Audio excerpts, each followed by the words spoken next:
Okay, everyone, if we can regroup, please. We're going to be into the last sessions now.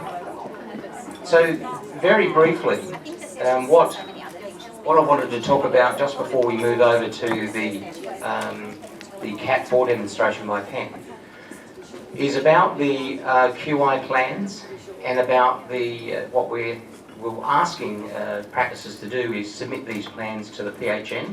Now, if you're a general practitioner who wants the QI and CPD points, then this is part of the post-workshop activity that you need to submit the QI plan.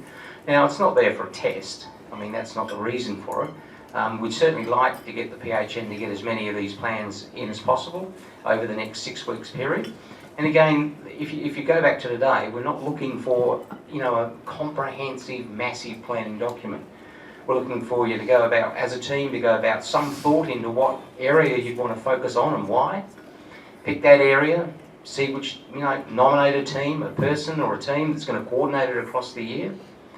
And look at what strategies you can put in place or tactics you can put in place to address your area of focus.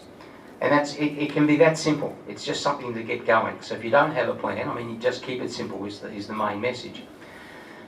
What we're seeing is we've asked people across the workshops what their area of focus, what area of interest they have clinically to start work on. And these are, I don't expect you to read the results of these because it's a little bit too fine, but clearly we're seeing some areas of common interest. So the largest one here is diabetes at 38%. Okay? So this is across at the moment, just about 100 entities, 100 organisations across the Hunter New England. So you can imagine there's probably 38 general practices that are interested in diabetes. And we've got COPD that's 4%, we've got chronic disease generally at 9%, so when you look at, say, picking a topic in there, you'll distribute that to somewhere other area. CVD 15%. Aboriginal health checks, mental health, and some of the other smaller areas are more around things like care plans, weight management, smoking recorded, pathology results, with data quality down here at 6. Those sort of things can be achieved by focusing on an area of clinical focus. Okay, so they could actually go into one of those areas. But the pointer here is that if you submit your quality plans and the PHN knows what you're looking at and what you're trying to work on, they've got a better capability to actually support you. For example, working as a group, they could certainly look at those people that are interested in diabetes in being able to provide you with some specific benchmarking reports which are different to your quarterly summaries to say, well, look, of the 3 key measurement areas that we're choosing in diabetes, and they could do that with you as a group, we can return the results to you and show you, on average, where you're positioned compared to the average of the group. So you don't get to see other general practices data or anything like that, but you do get to see where you are sitting compared to others in the group. What that also does for the PHNs, it gives them the ability to be able to see, well, who's really standing out, who's getting maybe a lot of change occurring, and looking at working with those practices to become even exemplars and present maybe at either forums or even online with webinars, and offer other ways for you to share information around the practice about what's working. Now we know everything's time and money and things like that, but if we can do this in a very brief way, so we're looking at very short webinar series sort of interactions to say, look, here's what's important, this is what's happening, here's where you're sitting, here's where the average of the group is, you'll have something far more meaningful to report back to your team because there'll be a benchmark in place, rather than saying, look, we're at 48% and you don't know where the rest of the world is. If you say we're at 48%, we're actually above the pack, we want to stay there, or we're at 48%, the others are at 70%, why are we here? You've got a more powerful discussion. So does anyone, I've been around for some time now in this sort of work, and there's been divisions of general practice, Medicare locals, PHNs, and regardless of the entities, general practices sometimes have been cautious about working with these entities, but I can only encourage you to work with them because they are a support organisation funded by the government to try to help you. So if you're working closely with them, then I believe you're going to get better support. It's that simple. My view only, of course, but that's why I'm putting it forward. So Anyone have any questions about today? When we went through, we looked at a micro system. We know that you can change it. If you've got a plan in place about what you want to do over the year, then that's a good thing. Measurement and how you can measure at that level, but also when you get into the model for improvement, how you're going to measure right down to the nitty-gritty of what you're trying to change over a 6-week or an 8-week period.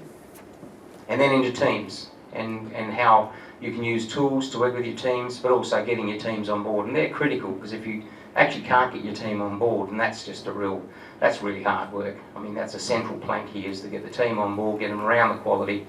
And over a couple of years of, iterative change, you'll end up with, quite a strong practice performance. You'll be able to see the improvement. But it takes time, and you've got to start pretty small. So any questions overall about today that you've got? And I don't know whether there's any been posted on Slido at all. Slido, Melbourne. But if you want to post any, that's fine. We did have a question over here somewhere about the reports not matching up from the PenCat data. Was it somewhere? Yeah, was that? And what was that? What area was that in?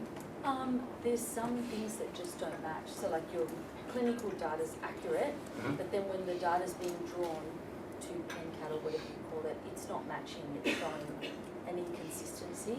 In which can you give me an example? Especially diabetes. In coding? Yes. Yeah. Even though your coding is accurate and you're pulling the records, when PenCat's getting it, what the amount of patients you have to how many diabetic cycle of cares you're doing, they don't match. And it's weird. I don't understand that. Yeah. There is. We're similar. Our billing software doesn't talk to PenCS at all.